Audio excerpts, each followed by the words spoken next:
এই যে ফেরেশতারা বসা, সালাম দাও। আদম বলেন না, আমি সালাম দিব কেন, আমারা দেয় না কেন? অনেক মুরব্বী আছে বলে আমি দিব কেন, তোরা আমারে দিবি। এরকম আছে না নাই? না, সালাম সবাই সবাইকে দিবেন। স্বামী স্ত্রীকে দিবেন, স্ত্রী স্বামীকে দিবেন, বড়রা ছোটদের দিবেন, ছোটরা বড়দের দিবেন, এক ভাই আরেক ভাইকে দিবেন, বোন ভাইকে দিবেন। তাহলে ফ্যামিলির মধ্যে শান্তি দিয়ে ফ্যামিলিটাকে সমৃদ্ধ করে দিবে কে? কারণ সালাম অর্থই শান্তি। সালাম অর্থ কি? ফ্যামিলির মধ্যে আমাদের এই সালামের প্রচলন নাই। বিশ্বনবী সাল্লাল্লাহু আলাইহি ওয়াসাল্লাম স্ত্রীদেরকে আগে সালাম দিতেন, সাহাবাদেরকে আগে সালাম দিতেন।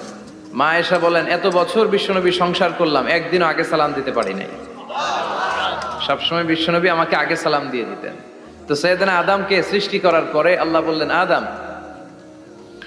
সাল্লিম আলা উলাইকা নাফর, বুখারীর বর্ণনা, ফেরেশতাদের এই দলটাকে তুমি সালাম দাও। সাইয়েদনা আদম আলাইহিস সালাম অহংকার